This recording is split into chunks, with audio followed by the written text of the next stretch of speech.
Imagine meeting yourself. Who do you see?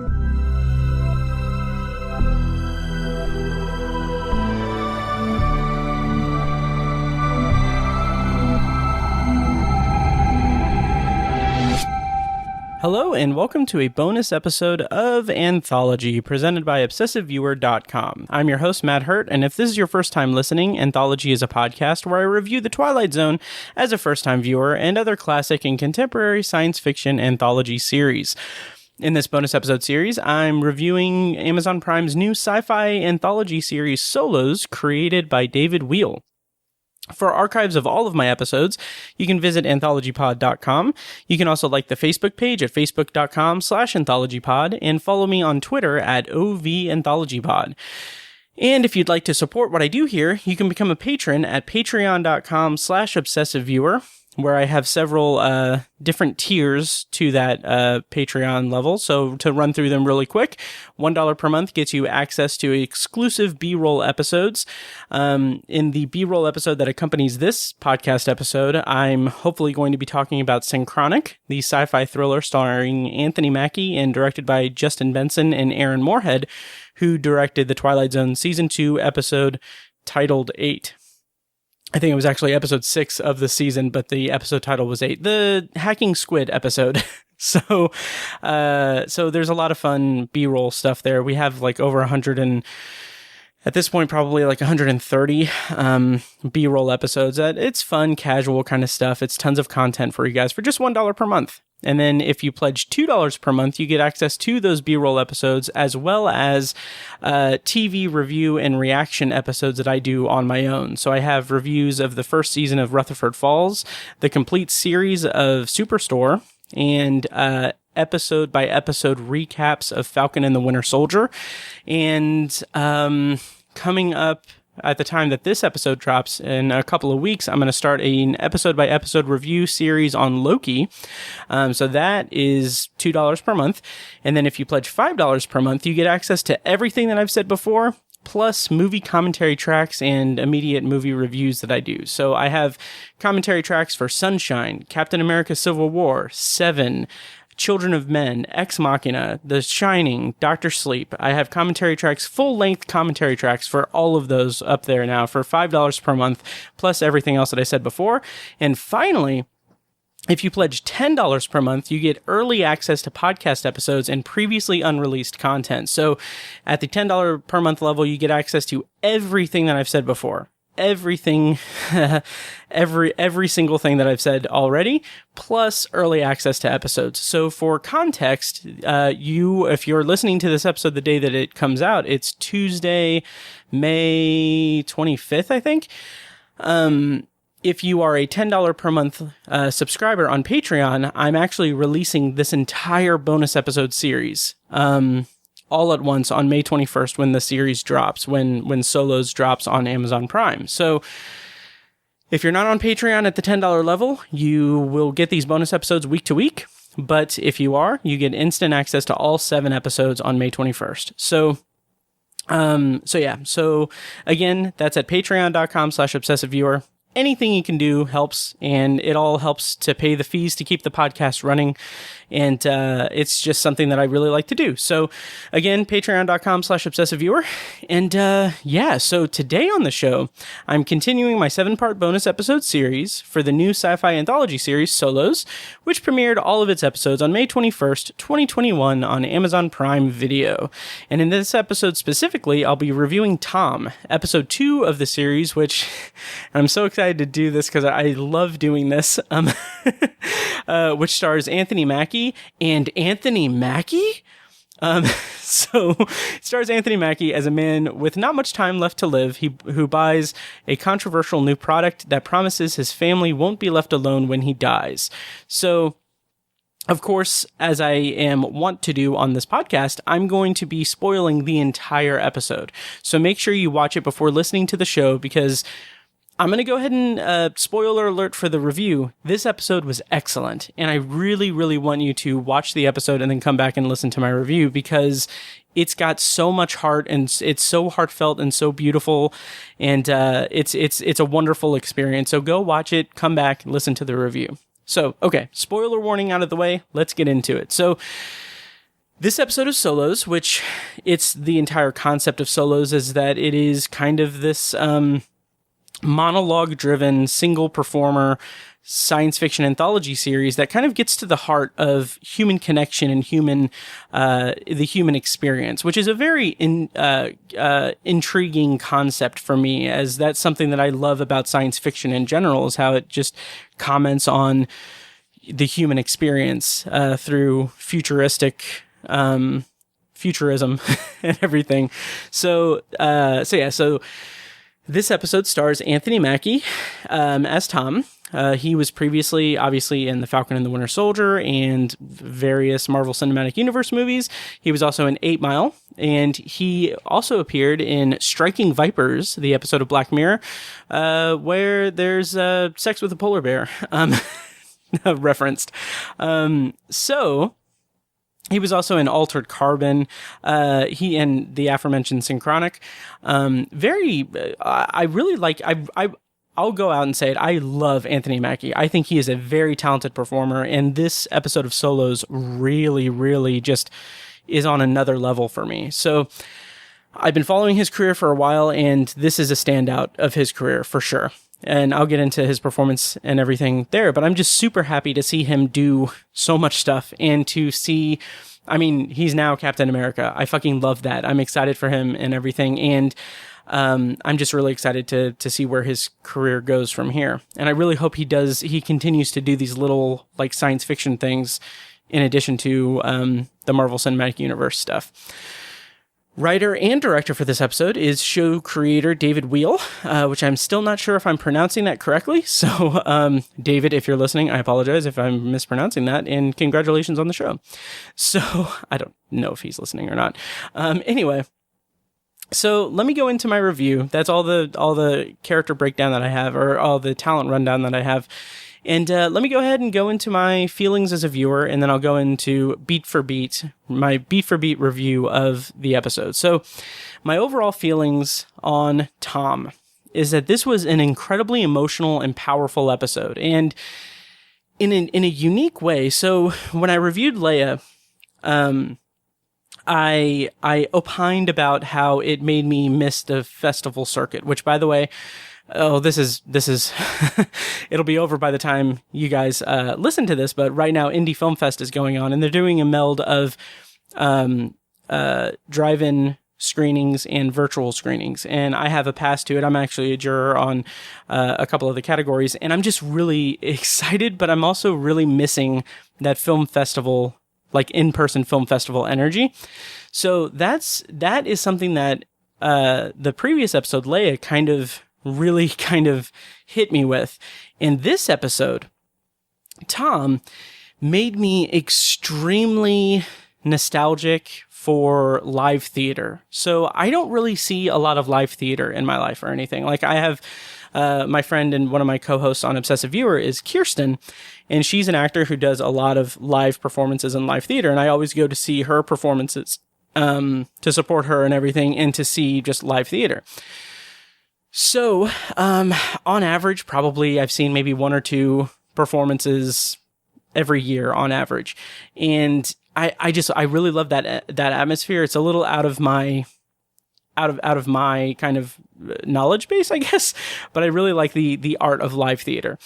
And this episode really made me miss that, because it is so monologue based. It is so, like, the emotion that Anthony Mackie projects while he's delivering his lines, that like these, the dialogue and the monologues are just incredibly insightful to kind of humanity and what he's going through. It's very visceral kind of storytelling, and it's something that is incredibly well suited to a theatrical production, because it's just 2 men who are the same man, sitting in a room alone and talking. And it is beautiful. It's beautiful. So that really made me miss live theater. This episode did. And it also, this episode also very much just made me fall in love with Anthony Mackie as a performer, even more so. Like, he nailed this performance so much. I am gobsmacked by just how great he was in this episode. Like the emotion that he brought forth and the visceral just emotion is just so great. So those are my overall feelings, and let me go into the kind of scene by scene review of Tom. And so something that I kind of like about this series is that it's pretty short. Each episode is about 30 minutes. This one I think clocked in at 24 minutes. And that's just enough to kind of make you feel comfortable and to really bring out the emotional core of the episode, of the monologues and everything. And so this episode, as I thought it would, judging from the first episode, it begins with a voiceover from Morgan Freeman saying, "Imagine meeting yourself. Who do you see?" And so I'm a little, I don't know, these kind of opening things, I kind of like them as kind of thesis statements for the episode, for each episode. But I do kind of fear that the intros may wear a little bit thin as the series progresses. And that might be because I made the very wise choice to pull each and every one of them all at once to make the intro files for this review series that I do. And listening to them all in a row felt a little bit like, I don't know, it kind of felt a little cumbersome and a little slapped together. So I don't know. It's a minor nitpick, but we'll see how I feel about it as I go through this review series. But I do still like Morgan Freeman's voice. It's really great. Obviously he's Morgan Freeman, so he's fantastic. Okay. So after the opening thing, another thing about the opening kind of theme and, title card, that we see is that as the screen, as it zooms out of the Solos logo, we see parts of presumably the character's life in the kind of background of each letter. And I thought that was interesting and interesting and kind of unique because we don't see any of that. We don't see any of the actual, like, those parts of the life or anything. It's just something that is an added detail. So I'm kind of, I don't know, I felt like it was worth noting, I guess, and kind of interesting. So we see Tom. It's a close-up on Anthony Mackie's face. He's looking at who I've dubbed in my review notes as Robot Tom. And his first thing is, he says, "It's wrong. It's wrong. You don't look anything like me." He's suffering buyer's remorse. And then Robot Tom refers to it as, I think he refers to their meeting as a reunion. And Tom takes offense to that, and he says, "Don't call it that." And right from the outset, we get so much kind of detail about this that it's interesting because the phrasing, there are a couple of word choices that are done in the episode that I find kind of interesting. So the conflict of calling it a reunion and the fact that it's called a reunion early in the episode kind of leads you to think that if you didn't know you were watching a sci-fi anthology series, that maybe them calling it a reunion would just say that, oh, they're identical twins. And that's not the case, because he is a robot who has been created. I assume robot. I don't know what the actual vernacular would be, or carbon copy, clone, whatever. But for all intents and purposes, I'm saying robot. So, or robot, if you want to Serlingize it. Robot Tom refers to it as reunion, and Tom gets upset by that, and he criticizes it. And I just find the fact that calling it a reunion is just an interesting semantic element to the dialogue in this episode. So Tom starts criticizing the look of the robot, and I really like the back and forth here and how this comes into play a little bit later when the robot kind of dresses Tom down a bit. But he says that your neck looks very fucking necky and your nose is all wrong and all that. And then the robot says, "Do you think that this is easy for me?" And I really like this, that Tom says, "Fuck yeah, it must be easy for you. If you look like me, you must feel like you won the jackpot." Which, I mean, Anthony Mackie is a very handsome man. I won't deny that, but I thought that was really funny and a really interesting kind of view into his ego and pride, I guess.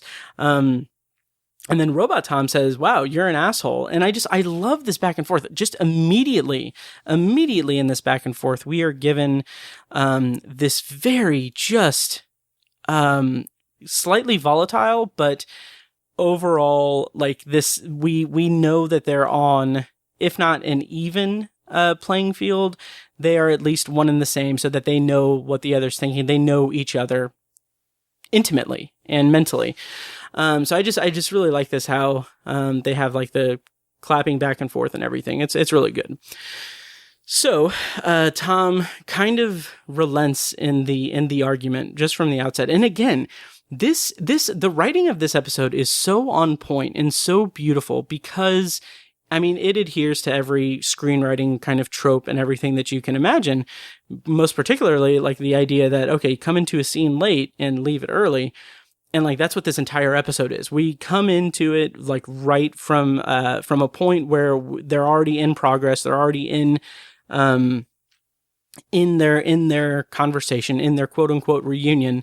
And it's up to the dialogue and up to us to infer the backstory and what's going on and everything. And that is such a cool kind of trope or conceit for storytelling and screenwriting. So it's really compelling the way that it's done. So anyway, so Tom, like I said, Tom kind of relents and he says it's not supposed to be like this. It wasn't supposed to be like this. And Robot Tom says something that I found really funny. So he says, "What did you expect, that we'd blow each other?"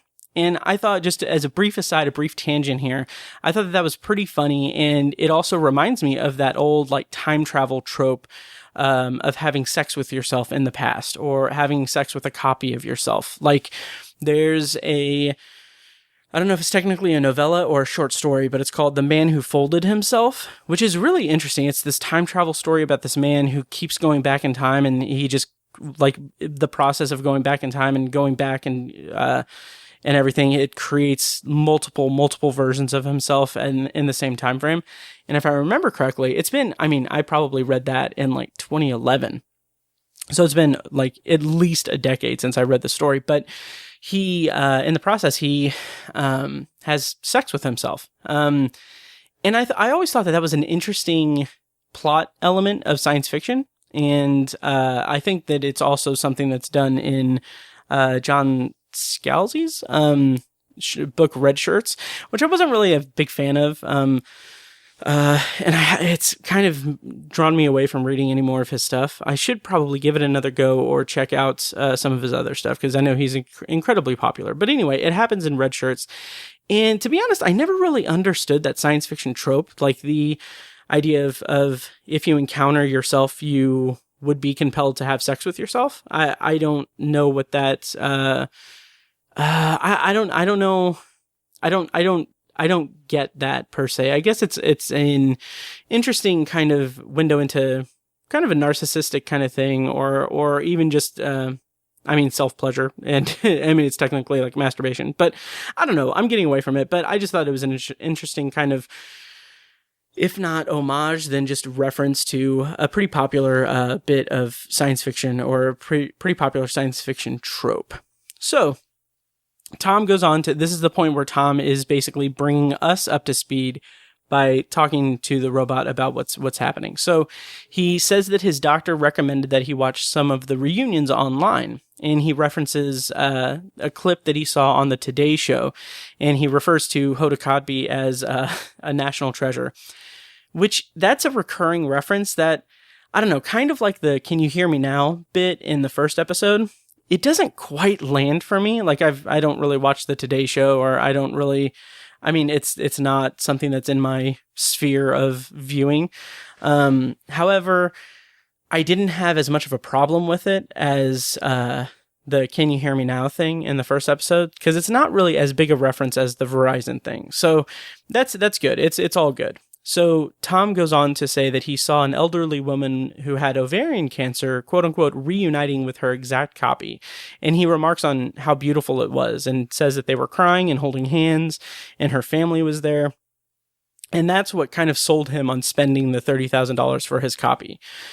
And that's interesting, kind of an interesting kind of little slight commentary on capitalism and kind of like marketing and everything, as the robot goes on to describe it here in a bit. But I just thought that was kind of an interesting kind of thing. Like, okay, he was sold on this by a piece of television that was pretty much designed to sell him on it. So I thought that was kind of interesting. And so the robot calls it a reunion again, and Tom corrects him again. And he says, I don't know, call it a business meeting. And I just really like the way that he stutters there in that scene. I thought that was a really good touch for Anthony Mackie. So the robot says most of the time these are done at home. And then it's so interesting that at that point, Tom kind of lashes out at him a little bit. He says, I would never let you go near my family. And then that's an interesting kind of show of strength. It doesn't really, I don't really know how much sense it makes. Because I mean, it's not like they know, it's not like he is replacing himself without his family knowing. Like, he knows that this robot is supposed to be something that would kind of live on as something that he, like, a memory of him. So it's not like he's secretly replacing himself so that his family doesn't know that he died. But I don't know. But anyway, so he says, I would never let you near my family. And I thought that was interesting because immediately after that, he goes into a coughing fit. And classic storytelling in the visual medium, but coughing means he's dying. And I just thought that the juxtaposition of that, of having this show of strength and authority, where he is trying to kind of flex on the robot, just immediately undercut by this coughing fit, and the realization that yes, he is going to die. Like, he has a finite amount of time on Earth, and that's why he spent $30,000 to make sure that his family isn't consumed entirely by grief at his passing and has something to remember him by. So, then I think the robot says this was never going to be like the Today Show. And he explains, this is the capitalism thing that I mentioned. He explains that it's because the company chose that old lady, like, specifically because she was old, she was friendly, she was sweet, she was from Akron, Ohio. And it is just like it was designed to sell the product. And the robot then calls him an asshole again. And this time it kind of brings Tom back down to earth, and sort of like this entire scene, this entire kind of robot thing talking about the capitalism side of it, kind of brings Tom back down to earth. But Tom's not sold on it. He wants to call customer service, and this is a nice, like, bit of levity in it, because it's kind of showing that he's not as in control of the situation as he wants to be. Like, it's him losing sight of why he did this.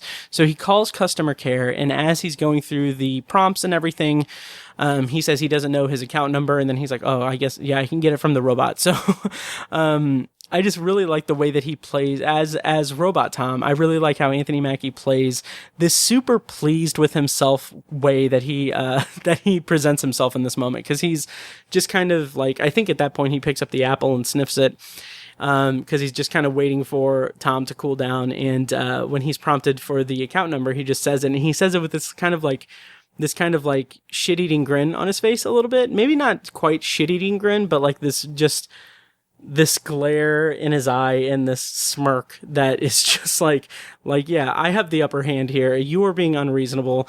Let's get to the point where let's get to the reason why we're here, and stop dilly-dallying. So, almost as if it's an extension of that, the actual call to customer service does not go well, because Bennett, the CSR, customer service representative, refers to Tom's asshole quotient that is apparently built into his profile and his account and everything. And I thought that was it was a funny kind of bit of low key humor in that. And then we get another I think this is the first recurrence of the Hodakapi kind of running thing through it. He just yells into the phone, "This is supposed to be more like Hodakapi." And like, I thought that was charming. That was a lot of fun. That was actually a really fun bit of levity. And the fact that we go into a deep emotional kind of journey after this point, is really, really just something. The way that it plays with the tone, like going from this kind of funny bit, and this power struggle between these two identical people into this emotionally just fraught conversation is just really, really good. Really good pacing, really good storytelling, really good writing. And it's beautiful. So, after the phone call, Tom asks the robot about his asshole quotient being a 7, and the robot goes through, I forgot about this. So Tom says, "I'm not an asshole," and then the robot says, "You called your daughter's friend a dipshit in a text to your wife, like, yesterday." And he says, she is a dipshit, and he says, like, she's 7 or she's 5 or something like that. Again, the humor was really, really worked for me. And he explains that the asshole quotient is like this algorithm that kind of explains like what level of asshole you are. Like certain things bring you at a 6 and certain things bring you to a 7, all that. So then that's when things get a little bit serious. And that's when the robot reveals that he spoke to Tom's mom. And he shares some sweet, innocuous things when Tom asks him what she said. Things like you were stubborn in this way. She caught you masturbating to the Powerpuff Girls. And just like kind of sweet, innocuous things and nostalgia things. And then this is before he throws down the serious stuff in the conversation. Stuff like saying that she says that she's angry with him. And she doesn't understand why Tom hasn't called her in 5 months. And that's when Tom asks the robot if she hates him. And so Tom thinks that his mother hates him because he's quote unquote leaving.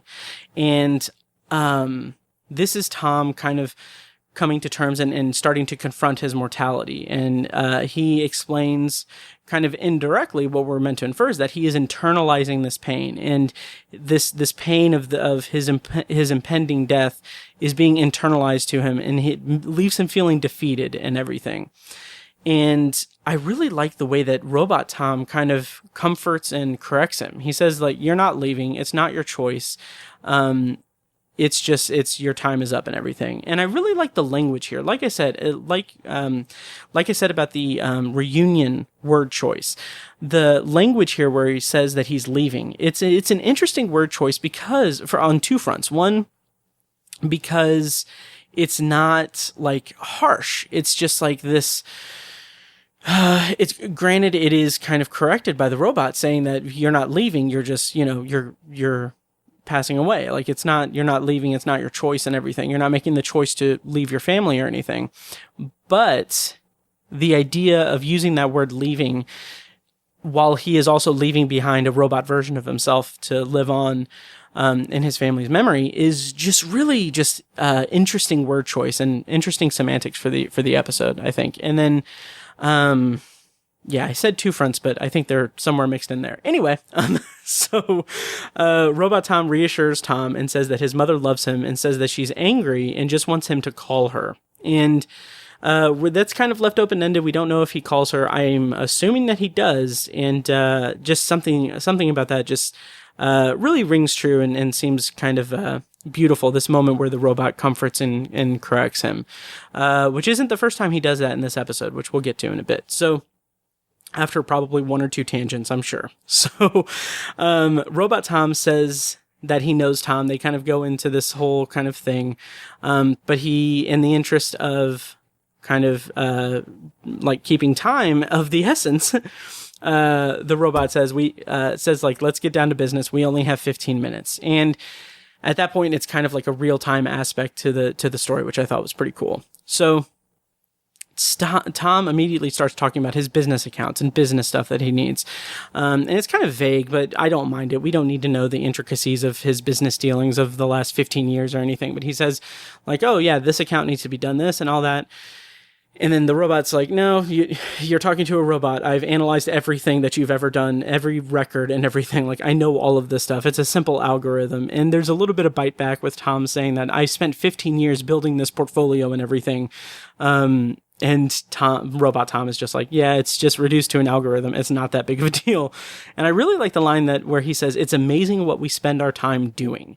And that line just kind of hit me in a really profound way. I thought it was really cool. And kind of on that same topic, I'm going to go into a tangent.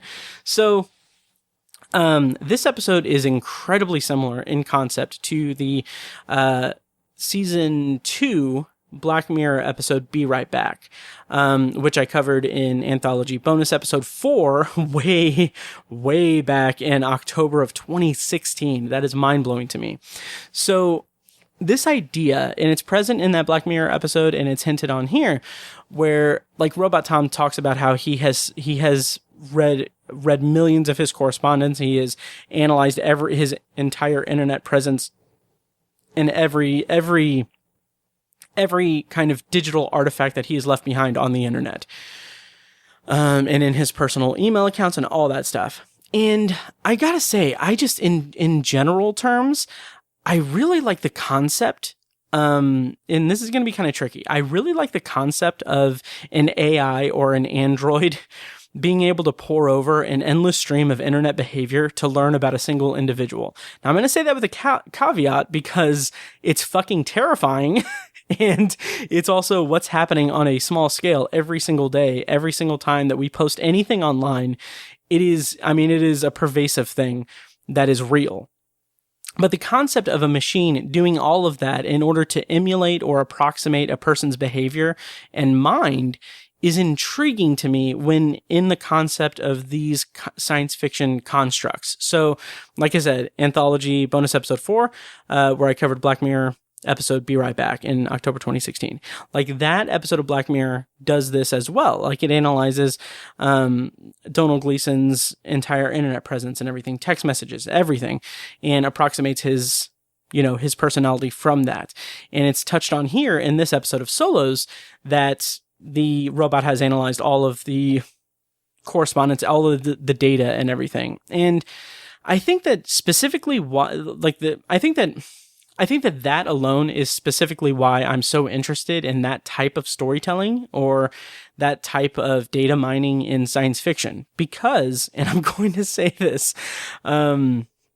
really quick, I'll be really brief, because my own life between June 21st, 2013 and today's recording, which is May 10th, 2021, which is just shy of 8 years, or to be more exact, it is 2,880 days.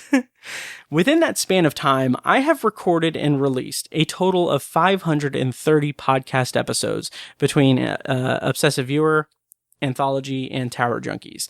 And in addition to that, like all of that, 530 podcast episodes amounts to 32 days and 1 hour and change worth of audio content that is readily available on the internet. Like I have 32 days of my voice on the internet.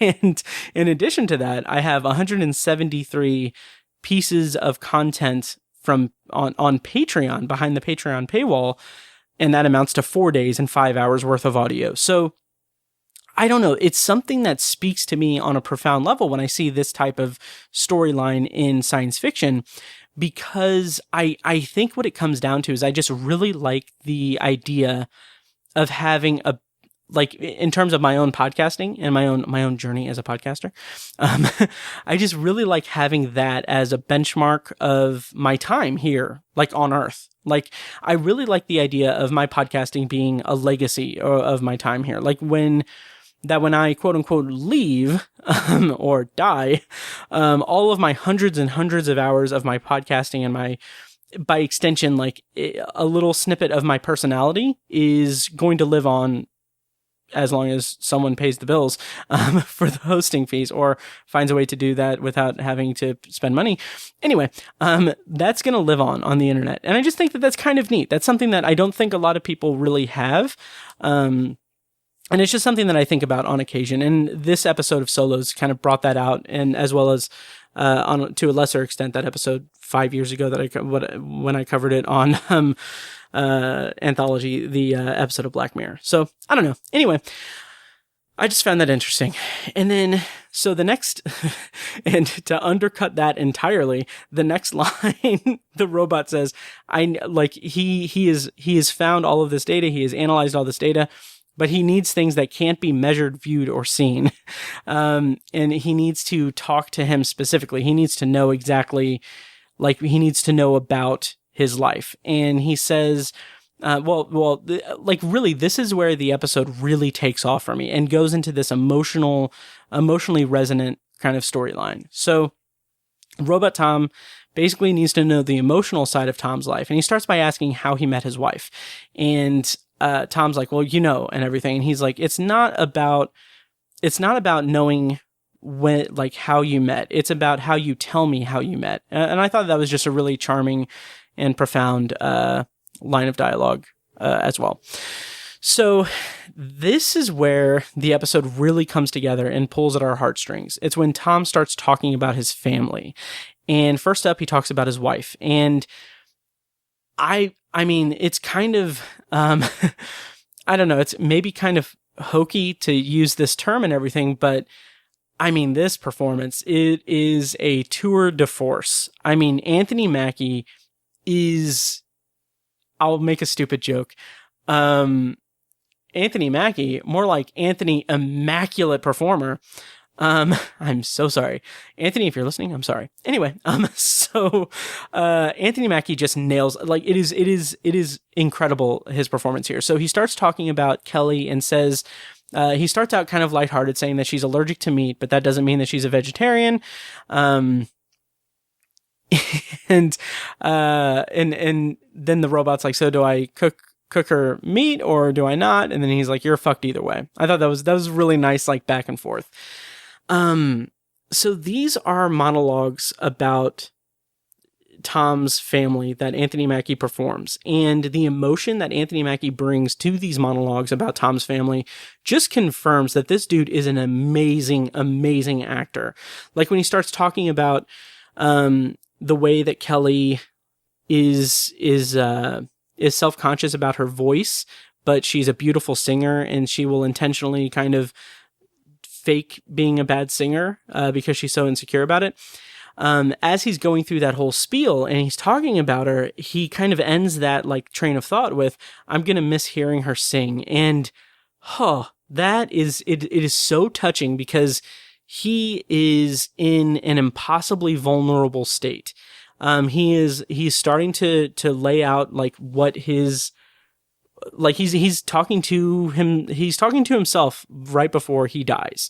And this is something that is just so heartrending and just beautiful. And it's a combination of the way that the dialogue and the storyline and the screenwriting really kind of brings us into that, but it's also amplified by Anthony Mackie's just visceral performance here. It's really incredible.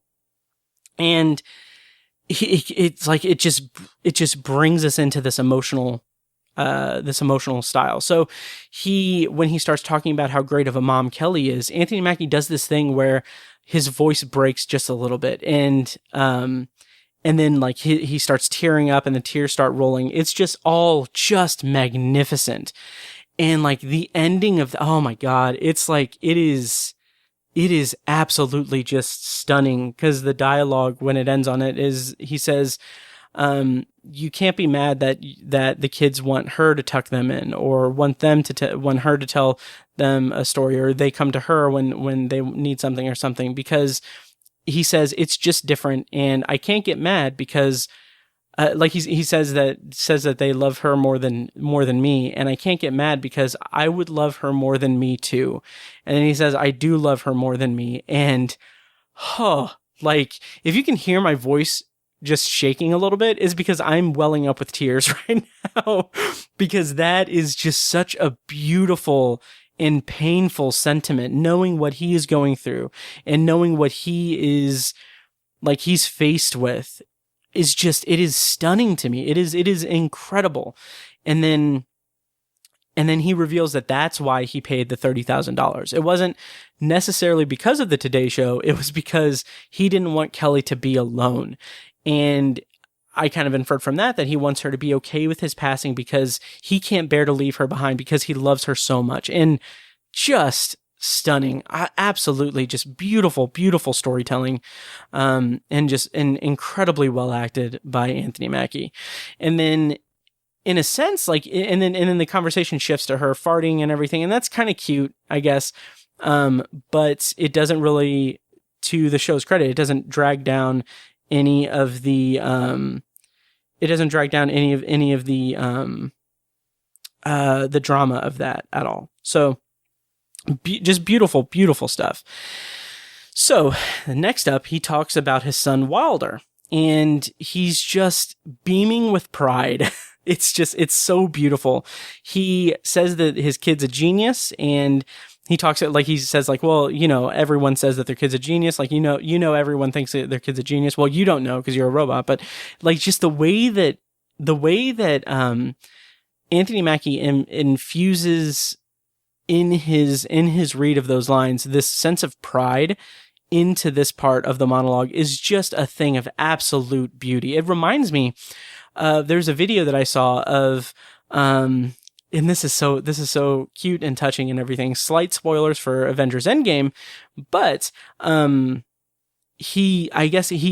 was a video where he was talking about how he saw Avengers Endgame with his son, and obviously there's a part at the end of Avengers Endgame where he is handed the Captain America shield, and I can't remember exactly how it went down in the video, but he says that, I took my son to see it and everything, and then he said, like, oh, you're Captain America now. And I'm like, yeah, I am. And he's like, cool. And like, he said like, okay, well, I mean, like Anthony Mackie was like, I kind of thought it would be a bigger deal, but okay. And everything. And then he talks about how a little bit later, like a few days later, his son called him and was like, hey, I just realized like the impact of that and why it's so important and everything. And I'm just really, I think he said like he was really proud of him or something. It was just a very sweet thing. And then like Anthony Mackie's like, he started crying and I started crying and everything. Just really a beautiful like fatherhood moment. And so I bring that up because this sense of, like I said, the sense of pride that Anthony Mackie infuses into his monologue about his son, Tom's son, Wilder, in the episode is just very organic and just beautiful and just feels so genuine. And it's beautiful the way that he performs it. So he goes on to say that Wilder will go down a Wikipedia wormhole for like a week and become an expert on the most random things. And he name checks a couple of things. And then he says, his register drops down a little bit and he says, or lymphoma. And he says that as an example. And like the pain when he says that, just one word, when he just infuses that with so much pain and just I don't want to say fear, but just like this pain within that, is just so visceral. And it just really just feels so beautifully performed. And so then he goes into this whole spiel about how Wilder has a great imagination and says that, Tom says that when Wilder is playing with toys and he knows that Tom is watching, he'll name the toys Dad and Wilder, and he'll take them on huge adventures and everything, and just really just the most incredible adventures and everything. And I just like Robot Tom's response to this is so beautiful, and it is so like, it's such a human reaction. And I think that is such a beautiful piece of storytelling because Robot Tom comforts Tom by saying that he thinks Wilder just does that. It's not because he knows Tom is watching. He just does that. And just like that simple, like little like piece of comfort and kind of slight correction to Tom is just stunning and beautiful and everything. So then he starts talking about his daughter Peg, which, if you know the episode titles, you may kind of infer something about Peg, but like the kind of change up in that where he just talks about how like he says, she's the boss, man. Like, she's queen of the castle. She's in charge of everything. She's great. And just it's so just warm and loving, and it's just so beautiful. And there's something so delicate and beautiful to the way that he offhandedly refers to when he first got Peg in his arms. So it kind of sends chills down my spine when he refers to the adoption agency delivering her, because I don't know anything about adoption or anything, but my kind of understanding of it, like the experience of adopting a child, is such an intensely personal and beautiful thing. Just in terms of just general kind of actions that a human can take, like choosing to adopt a child who may not have a mother or father or have parents, or like doesn't have the opportunity to have a family, and then choosing to adopt that person into your family and creating just a family unit with this adopted child it's a intensely personal and beautiful thing. And the way that the show just mentions it kind of offhandedly is really sweet, because it's not putting attention on it. Because I think there's like this subtle underlying thing where it's like, yeah, it's normal. Like, an adopted child is just as important and just as influential in your family as a biological child. And I just think that there's this subtlety to that is really beautiful and heartwarming. And like I said, it sends chills down my spine the way it's just casually referred to and everything. So I don't know. But anyway, he talks about how Peg's not scared of anything. And he says, which sounds like something you'd want from your kids, but you want them to be scared of certain things, because otherwise you have to watch them all the time. And I really like how this paints Peg as an adventurous spirit, and also the way that Robot Tom is like, well, you would want to watch her all the time now, like, because the finite amount of time that he has left on Earth means that he would give anything to be able to watch her all the time. And then this next thing is like the button of beauty in this episode. We're kind of coming close to the end, which is nice because I am about an hour away from going to the movie theater. Hashtag vaccinated, yay. Anyway, so he shows Robot Tom the secret handshake, and there's just this beauty to that. This kind of warmth and comfort, because now, I mean, he's showing him how to do this secret handshake so that he can then do it with Peg after Tom has passed. And it's just like this shared intimacy that they have, the robot and Tom, that just feels just so beautiful. And the music swells up. It has this just beautifully emotional score. It's just like, in that moment, I was just like, this episode is freaking incredible. Like, I love it so much. It's really great. And then we kind of get toward the kind of denouement of it a little bit. So Robot Tom says, it sounds nice. It all sounds nice. And Tom's like, what does? And he says, being here, being you. And like, that seems like such a sweet and sincere interaction.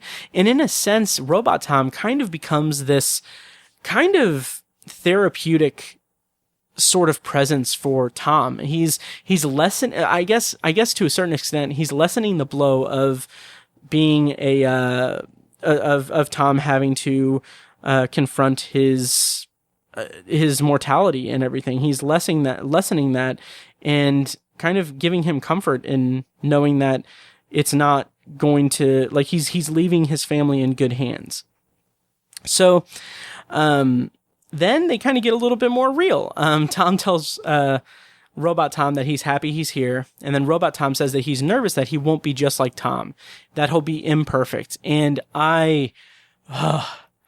Tom's response to that, where he says, then you'll be just like me, because he's imperfect and he's not a perfect person. Like that, again, voice cracking, my eyes welling up with tears, just such a beautifully candid human interaction.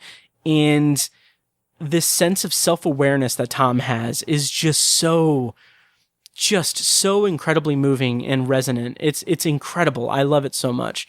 And so Tom then levels with Robot Tom and says he's worried that they'll forget about him and that the robot will replace him in their heart and everything. And again, another just incredibly human response from Robot Tom, where he reassures him that he won't do everything exactly like Tom. Like when he kisses Peg goodnight, he'll kiss her on the cheek 2 times instead of 3 times. When Wilder wants ice cream, he'll get a different brand, just so that for a moment they'll remember Tom the way Tom was, and they'll recognize that he's not the same, but he is there for them. And then, goddamn, and then Tom's like, well, what if they send you back? What if they think you're defective and everything? And Robot Tom says, I still would have been Kelly's husband, Wild and Peg's father, for a little bit. And god damn it, that was so beautiful. Just, I mean, tugging at the heartstrings, just absolutely beautiful, beautiful. And so the episode comes to a close with them agreeing that they're both the luckiest man in the world. And it ends on this very sweet note, where Tom levels with Robot Tom and says, this feels right. This is right. And Robot Tom says, I'm sorry I called you an asshole. You're just a person, a human being, and that's okay. And god damn it, if that line did not just hit home with me and hit me in such a deep level. And then they kind of end it with them, God, it's astoundingly beautiful episode overall. Like, they end it with them saying, I'm glad I got you, I'm glad I'm you, and me too, me too. And that's it. That's the end of the episode. I love this episode so much. I am so enamored with this episode, so just blown away by Anthony Mackie's performance. Absolutely astounding performance. And I'm recording this in a vacuum. I have screeners for this, so I'm recording this May 10th. And so the show is dropping in 11 days on Amazon Prime, and I can't wait for people to watch this episode in particular because it is so incredibly moving. I mentioned to my friend Mike, who is one of my co-hosts on Obsessive Viewer, and Tiny, I mentioned to them, like, I was like, hey, I have screeners for the show. Anthony Mackie's in it, and I can't say anything about it because I'm under embargo, but you guys got to watch this episode because it is incredible. And so I really, really hope they watch it, especially Mike, because Mike is incredibly family focused, and I think he'll get a lot out of it. And Tiny too, obviously. It's such a beautiful, beautiful episode. So I think that will do it. I'm going to go see a couple of movies and then record with Mike tomorrow. But anyway, so that's it for episode 2 of this bonus episode review series on Solos. I am so excited to watch more. And I mean, this is incredible. And to kind of talk a little bit about the way that it made me pine for the live theater experience, these monologues between these two characters, this actor who is doing 2 roles, it just feels so much like something that would be just beautifully done on a stage. Really, really incredible. And it makes me miss live theater so much. So hopefully that can go back to normal at some point. So anyway, that'll do it for this bonus episode of Anthology. Thank you guys so much for listening. Once again, if you pledge $10 on Patreon, you get access to all the rest of these episodes right now before they release. So I'm releasing these bonus episodes every Tuesday. And yeah, so check that out. And yeah, I'm going to go ahead and play myself out. Hope you guys have a great rest of your day. And thank you guys so much for listening. And I'll see you next time, either on the main feed or the bonus episodes. So thank you guys for listening, and I'll see you next time.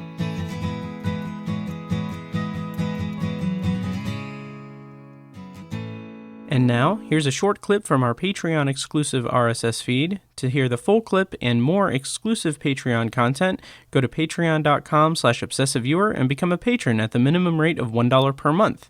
Thank you and enjoy. But one of the interesting things about Season 6 is that Season 6 takes place and was filmed and was released in 2020, fall 2020, and into spring of 2021. And Pizza is messing with the the mic stand, and I'm really irritated by that. So anyway, the season begins with an episode that is just season 6 begins with an episode that is all kind of an overview of the pandemic through the characters' experiences at Cloud9 in the store. And it goes from it is a very interesting time capsule of 2020 in view of the pandemic. And what is interesting is because it is that Anthology is edited and produced by Matt Hurt and presented by ObsessiveViewer.com. For a full archive of our episodes, go to anthologypod.com/archive. You can also like the Facebook page at facebook.com/anthologypod and follow the show on Twitter at OVAnthologyPod. If you enjoy the show, please take a couple minutes to leave us a rating and a quick review on Apple Podcasts. This is the easiest way to support what we do, and all it costs is a little bit of your time. If you'd like to donate to the podcast, you can make a PayPal donation at anthologypod.com/donate or support us on Patreon for recurring donations and access to commentary tracks and B-roll audio recorded exclusively for patrons at patreon.com/obsessiveviewer. Every donation goes toward paying the fees to keep the podcast running and is greatly appreciated. Official Anthology merch, including shirts, mugs, phone cases, and more, can be found in the Obsessive Viewers TeePublic store. You can find a link to the store in the show notes of this episode and at anthologypod.com/donate. Or you can simply search for Obsessive Viewer at teepublic.com. For information about the Obsessive Viewers annual live event showcasing short horror films from local filmmakers, check out shocktoberInIrvington.com. And for an archive of all our events, as well as news about potential future events, head over to obsessiveviewer.com/live. For more podcast content, you can find our flagship movie and TV review and discussion show, The Obsessive Viewer Podcast, at obsessiveviewer.com, and on Twitter at obsessiveviewer.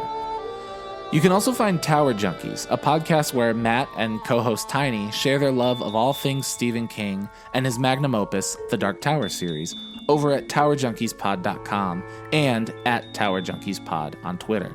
And finally, check out The Secular Perspective, Tiny's side project podcast, which tackles current events and life's big questions from the perspective of secular hosts Chad and Amanda at thesecularperspective.com.